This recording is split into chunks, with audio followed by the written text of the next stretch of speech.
Hello friends, welcome back to my YouTube channel Smart Learning Steps presented by Ashish Sharma. और आज मैं आपको बताने वाली हूँ इस वीडियो के अंदर क्लास फोर्थ का चैप्टर 12 जिसका नाम है फ्रॉम अ रेलवे कैरेज।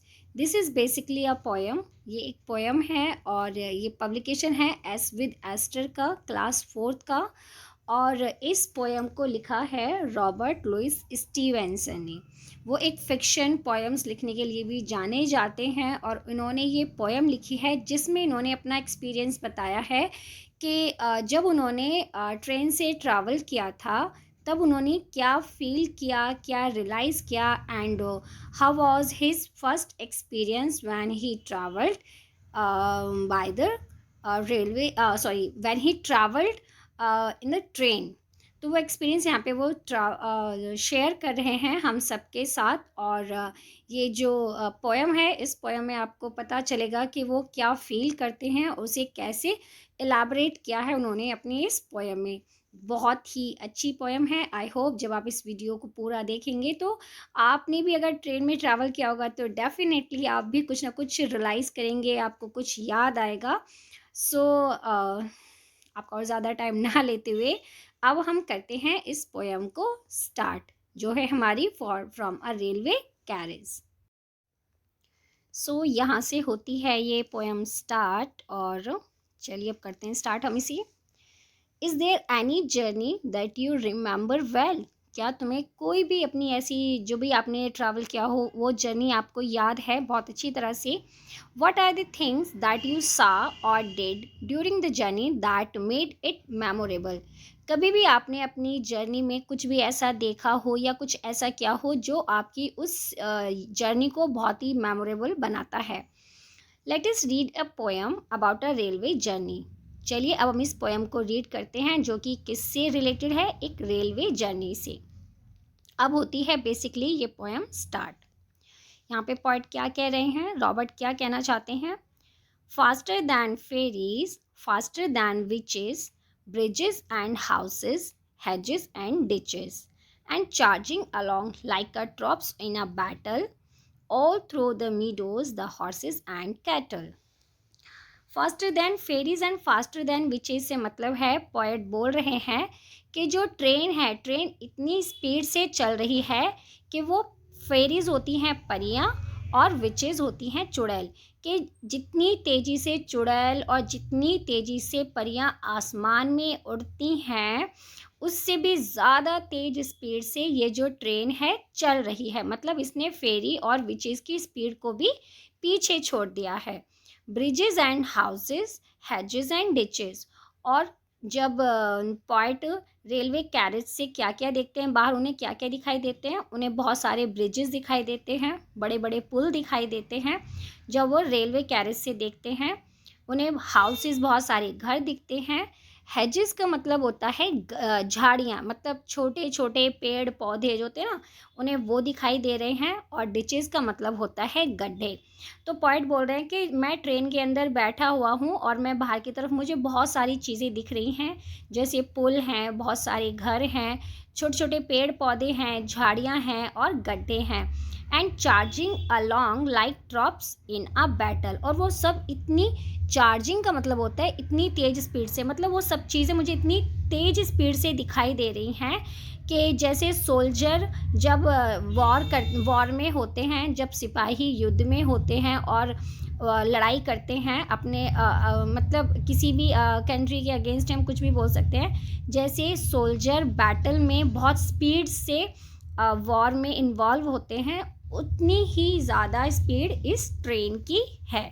तो यहाँ पे पॉइंट ने ट्रेन की स्पीड को कंपेयर किया है सोल्जर से। जैसे सोल्जर एक बहुत ही हाई स्पीड में अपनी परफॉर्मेंस दिखाते हैं बैटल के अंदर, इतनी ही स्पीड से ट्रेन चल रही है। All through the meadows, the horses and cattle. और उन्हें और क्या क्या दिखाई दे रहे हैं रेलवे कैरेज से? उन्हें घास के मैदान, मीडोज का मतलब होता है घास के मैदान। उन्हें बहुत सारे हॉर्सेज दिख रहे हैं और कैटल दिख रही हैं। हॉर्सेज मतलब घोड़े एंड कैटल मतलब गाय। उन्हें बाहर रेलवे कैरेज से घास के मैदान दिखाई दे रहे हैं, बहुत सारे घोड़े दिख रहे हैं और गायें दिख रही हैं। All of the side of the hill and the plain fly as thick as driving rain. तो पॉइंट बोल रहे हैं ये सारी चीज़ें जो मुझे दिख रही हैं, जितनी भी हिल्स की साइड्स हैं और जितनी भी प्लेन साइड्स हैं, ये सब मुझे इतनी स्पीड से मतलब दिखती हैं और इतनी जल्दी गायब हो जाती हैं। मतलब वो कह रहे हैं कि ट्रेन की जो स्पीड है, इतनी हाई स्पीड होने की वजह से मैं बहुत सारी चीज़ों को देख तो रहा हूँ, लेकिन काफ़ी लॉन्ग टाइम तक उन्हें नहीं देख पाता। क्यों? क्योंकि स्पीड बहुत ज़्यादा होने की वजह से ट्रेन की, मैं उनकी बस हल्की सी झलक देखता हूँ और फिर वो गायब हो जाते हैं। जैसे कि और उसको कंपेयर किया है इन्होंने ड्राइविंग रेन। ड्राइविंग रेन का मतलब होता है कि जब बहुत ज़ोर से बारिश होती है तो हमें या तो आसमान से बारिश की बूंदें ऊपर से दिखाई देती हैं या फिर ज़मीन में गिरते, मतलब ये ज़मीन में ज़मीन पे दिखाई देती हैं। लेकिन आसमान से और ज़मीन के बीच में का जो डिस्टेंस होता है वो इतनी स्पीड से होता है कि हमें जो रेन की ड्रॉप्स होती है, रेन ड्रॉप्स जो होती है वो हमें बहुत ज़्यादा क्लियरली नहीं दिखती, बस हमें ऊपर आसमान में दिखती हैं और ज़मीन पे गिरी दिखती हैं।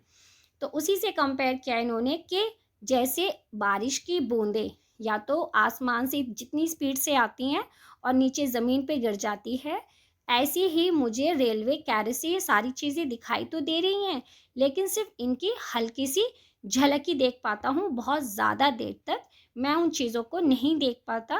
क्यों? क्योंकि जो ट्रेन की स्पीड है वो बहुत ज़्यादा है। And ever again in the wing of an eye, और ऐसा लगता है कि जैसे मैंने अपनी पलकें झपकी और वो सारी चीज़ें जो मैंने देखी थी वो गायब हो गई। जस्ट बिकॉज ट्रेन की स्पीड बहुत हाई होने की वजह से मैं किसी भी चीज़ों को बहुत ज़्यादा टाइम तक नहीं देख पाता हूँ। पेंटेड स्टेशन विजिल बाय, और कहते हैं कि जैसी ही सीटी बजती है तो मुझे बहुत सारे कलरफुल स्टेशन मैं देखता हूँ। और वहाँ पर वो क्या देखते हैं point, here is a child who clamber and scramble all by himself and gathering brambles. बोल रहे हैं कि जब सीटी बजती है, ट्रेन में सीटी बजती है और फिर वहाँ पे बहुत ही कलरफुल मुझे स्टेशन दिखते हैं और वहाँ पे मुझे एक बच्चा भी दिखाई देता है जो क्या कर रहा है, वो क्लैम्बर का मतलब होता है बहुत सारी परेशानी के साथ, मतलब बहुत ही डिफ़िकल्टी के साथ चढ़ता है। एंड स्क्रैम्बल का मतलब होता है अपने हाथों और पैरों की हेल्प से। किसके ऊपर चढ़ रहा है? वो एक पेड़ के ऊपर चढ़ रहा है अपने हाथों और पैरों के सपोर्ट से, और बहुत उसे डिफ़िकल्टी हो रही है, बट फिर भी वो बच्चा पेड़ के ऊपर चढ़ रहा है। और वो इसलिए ऐसा कर रहा है क्योंकि वो ब्रैम्बल्स होता है जड़ी बूटियाँ, मतलब वो कुछ जड़ी बूटियाँ कलेक्ट करना चाहता है उस बहुत बड़े पेड़ से। तो उस पेड़ पर चढ़ने में उसे प्रॉब्लम हो रही है, बट उस प्रॉब्लम के साथ भी वो पेड़ पर चढ़ रहा है with the help of his legs and the hands. All by himself, अपने आप ही खुद ही कोशिश करते हुए पेड़ पर चढ़ रहा है कठिनाइयों के साथ, अपने हाथों और पैरों की हेल्प लेकर, और वो कुछ जड़ी बूटियाँ इकट्ठा करना चाहता है। जब स्टेशन पे ट्रेन रुक जाती है तब ये पॉइंट देखते हैं। Here is a tramp who stand and gazes. Tramp से मतलब होता है एक आवारा बच्चा। तभी पॉइंट को एक आवारा बच्चा दिखाई देता है जो क्या कर रहा है, जो खड़ा हुआ है और पॉइंट को घूर रहा है। गेजेस का मतलब होता है घूरना।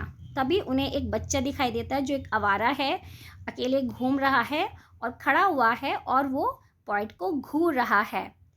And here is the green of stringing the daisies. तभी उन्हें कुछ लेडीज़ें दिखाई देती हैं जो क्या कर रही हैं, स्ट्रिंगिंग का मतलब होता है माला बनाना। तभी उन्हें कुछ औरतें दिखाई देती हैं जो डेजी फ्लावर्स की माला बना रही हैं। Here is a cart runway in the road. तभी पॉइंट को एक कार्ट दिखाई देता है। कार्ट मतलब होता है एक बैलगाड़ी। तभी उन्हें एक बैलगाड़ी दिखती है जो कि कहाँ पर, रोड पर धीरे धीरे रोड पर चल रही है। Lumping along with man and load. Lumping का मतलब होता है धीरे धीरे चलना, और वो जो बैलगाड़ी है वो बहुत धीरे धीरे चल रही है। और ऐसा इसलिए है क्योंकि उस पर बहुत सारा लोड है, बहुत सारा सामान रखा हुआ है बैलगाड़ी पर, और उस बैलगाड़ी को कौन चला रहा है? एक आदमी चला रहा है। And here is a mill and there is a river. तभी उन्हें यहाँ एक मील दिखाई देती है। मील का मतलब होता है एक ऐसी जगह जहाँ पे कॉर्न को फ्लोर में कन्वर्ट किया जाता है। मतलब जो बड़ी बड़ी मीलें होती हैं जहाँ पे गेहूँ कॉर्न मतलब होता है सॉरी कॉर्न गेहूँ नहीं होता, दैट इज़ द मक्का, जहाँ पे मक्का को ग्राइंड करके उसका फ्लोर आटा बनाया जाता है। तो वहाँ पे उन्हें एक कॉर्न को कन्वर्ट एक ऐसी जगह है जहाँ पे वो कॉर्न को फ्लोर में कन्वर्ट करते हैं, ऐसी जगह उन्हें दिखाई देती है और उस जगह को बोलते हैं mile. And there is a river, और वहाँ पे उन्हें तभी उन्हें आगे दूसरी तरफ उन्हें एक बड़ी सी नदी दिखाई देती है। Each a glimpse and gone for ever, और ये सारी चीज़ें उन्हें सिर्फ एक झलक में दिखाई देती हैं और फिर वो हमेशा के लिए चली जाती हैं। क्यों? सिर्फ इतनी सारी चीज़ें पॉइंट देख तो रहे हैं लेकिन सिर्फ उन सब की उन्हें झलक ही दिखाई दे रही हैं और उसके बाद वो हमेशा के लिए गायब हो जाती हैं। ऐसा इसलिए हो रहा है पॉइंट के साथ क्योंकि जो ट्रेन है वो बहुत ही ज़्यादा स्पीड से चल रही है और जिसकी वजह से पॉइंट इतनी सारी चीज़ों को देख तो रहे हैं लेकिन लॉन्ग टाइम तक उसे ना देख पाकर बहुत ही हल्का हल्का एक झलक में ही उन्हें देख पाते हैं। तो पॉइंट यहाँ पे अपने एक्सपीरियंस को शेयर कर रहे हैं, बोल रहे हैं कि मैंने बहुत सारे हाउस देखे, बहुत सारे पेड़ पौधे देखे, गड्ढे देखे, बहुत सारी मैंने वो देखी, एक बच्चे को देखा, कुछ लेडीज़ों को देखा, मैंने पेंटेड स्टेशंस देखे, एक बच्चे को मैंने पेड़ पर बहुत ही स्ट्रगल के साथ चढ़ते हुए देखा, एक आवारा बच्चे को देखा, लेडीज़ों को देखा, कार्ट को देखा, रिवर देखी, प्लेस देखे। बट ये सारी चीज़ें मैं सिर्फ इनकी झलक ही देख पाया क्योंकि मैं जिस ट्रेन में बैठ कर ये सब नज़ारे देख रहा था वो बहुत ज़्यादा स्पीड से चल रही थी। बट ये एक्सपीरियंस जो पॉइंट का था उन्हें ये बहुत ही उनके लिए बहुत ही स्पेशल और यूनिक था और उसी एक्सपीरियंस को रॉबर्ट लुइस स्टीवेंसन ने अपनी इस पोएम में एक्सप्लेन किया है। So here this poem has been completed and I hope you all would like this video, and thank you so much because this poem has been completed. So thank you so much for watching this complete video and I'll come with the next one. So thank you so much and have a good day.